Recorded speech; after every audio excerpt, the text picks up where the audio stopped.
दोस्तों, इस इलेक्शन से कुछ महीने पहले बीजेपी ने नारा दिया था, अब की बार 400 पार। इस नारे के साथ ही यह बहस छिड़ गई कि क्या सच में बीजेपी 400 पार जा सकती है। मगर जैसे जैसे इलेक्शन आगे बढ़ा, यह क्लियर हो गया कि बीजेपी का 400 पार का यह नारा अपने वर्कर्स में जोश भरने के लिए दिया गया था और बाद में मोदी जी ने भी खुद यह बात कह डाली। इसलिए हम उस 400 पार वाली बहस में नहीं जाएंगे। हम सबसे पहले इस सिनारियो पर बात करते हैं कि क्या बीजेपी पिछली बार से ज्यादा ला सकती है, और अगर ला सकती है तो यह काम आखिर होगा कैसे। दोस्तों, 2019 में बीजेपी ने 300 सीटें जीती थी और एनडीए ने 353। इस बार बीजेपी अपने दम पर सच में 350 सीटें लाना चाहती है, तो इसके लिए एक साथ कई चीजें उसके फेवर में काम करनी होंगी। सबसे पहले तो बीजेपी ने यूपी, बिहार, राजस्थान, मध्य प्रदेश और गुजरात जैसे जिन राज्यों में सबसे ज्यादा सीटें जीती थी, वहां उसे उन सीटों को होल्ड करना होगा। यह देखते हुए कि 2019 में समाजवादी पार्टी और बसपा साथ मिलकर चुनाव लड़े थे, तब भी बीजेपी 80 में से 62 सीटें जीत लाई थी।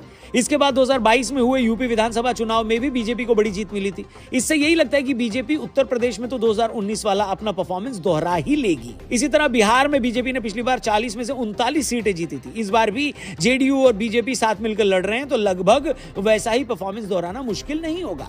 इसके अलावा एमपी और राजस्थान में हाल ही में बीजेपी विधानसभा चुनाव जीती है। गुजरात तो 30 सालों से बीजेपी का गढ़ रहा है, तो ऐसा लगता है कि इन स्टेट में बीजेपी अपना 2019 वाला परफॉर्मेंस रिपीट कर लेगी। बीजेपी को अगर सच में 350 के फिगर को टच करना है, तो उसकी नजर पश्चिम बंगाल, कर्नाटक, तेलंगाना और महाराष्ट्र जैसे स्टेट पर होगी। पश्चिम बंगाल में बीजेपी ने पिछली बार 18 सीटें जीती थी। बीजेपी को उम्मीद है कि इस बार वो यहां सबसे बड़ी पार्टी बन सकती है। ममता बनर्जी की स्टेट गवर्नमेंट के खिलाफ जनता का गुस्सा है, संदेश खाली का मुद्दा गर्म है। बीजेपी ने पिछले 8-10 सालों से यहां काफी काम किया। इसी तरह बीजेपी को उम्मीद यह भी है कि तमिलनाडु में अन्नामलाई का जादू चल सकता है। तमिलनाडु में बीजेपी अब तक की अपनी सबसे ज्यादा सीटें जीत सकती है, ऐसा उसे लगता है।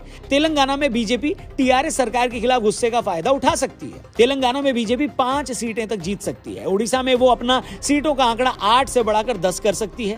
कर्नाटक में बीजेपी ने पिछली बार 22 सीटें जीती थी। बीजेपी को उम्मीद है कि वो यहां भी पिछली बार का परफॉर्मेंस दोहरा सकती है या उससे भी ज्यादा सीटें ला सकती है। लेकिन बीजेपी के लिए 2019 का परफॉर्मेंस दोहराने के लिए सबसे बड़ा चैलेंज है महाराष्ट्र। इस बार बीजेपी महाराष्ट्र में उद्धव ठाकरे के खेमे वाली शिवसेना और एनसीपी और कांग्रेस के खिलाफ लड़ रही है। पिछली बार बीजेपी ने महाराष्ट्र में 48 में से 43 सीटें जीती थी और एनडीए ने 41 सीटें। लेकिन इस बार उद्धव खेमे ने अगर सच में अपना दम दिखा दिया, तो बीजेपी को यहां बड़ा नुकसान भी हो सकता है। कुल मिलाकर बीजेपी को अगर सच में 300 पार जाना है, तो उसे 2019 वाले सारे स्टेट तो जीतने ही होंगे, साथ ही तेलंगाना, तमिलनाडु जैसे स्टेट में अच्छी सीटें जीतनी होंगी। बंगाल और कर्नाटक में भी सीटें बढ़ानी होंगी। अगर बीजेपी सच में ऐसा कर पाती है, तो 400 न सही, वो 330 पार तो जरूर कर सकती है।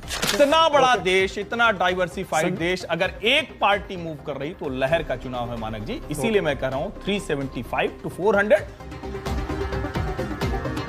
दोस्तों, 2019 में कांग्रेस पार्टी ने अपने दम पर कुल 52 सीटें जीती थी और कांग्रेस वाले यूपीए गठबंधन ने कुल 91 सीटें अपने नाम की थी। मतलब सरकार बनाना तो दूर, ये लोग सरकार बनाने की सोच भी नहीं सकते थे। 2019 में बीजेपी को अपने दम पर जब 37% वोट मिला था और एनडीए को 45%, वहीं दूसरी तरफ कांग्रेस को 19% वोट मिले थे और पूरे यूपीए को ही 25 यानी 25% वोट मिले थे। मतलब एनडीए गठबंधन को कांग्रेस वाले यूपीए गठबंधन से 20% वोट ज्यादा मिले थे। लोग सवाल पूछ रहे हैं कि इस बार ऐसा क्या हो जाएगा कि ये बाजी पूरी तरह पलट जाएगी। राजनीति में जहां 1-1% में सरकारें बदल जाती हैं, वहां 20% का ये वोट डिफरेंस इंडी गठबंधन कैसे पूरा करेगा। क्या इसके लिए राहुल बाबा ने अपने से भी पहुंचे हुए किसी बाबा से झाड़ा लगवाया है, या पार्टी जादू टोना करके बीजेपी की सीटें कम करवा देगी।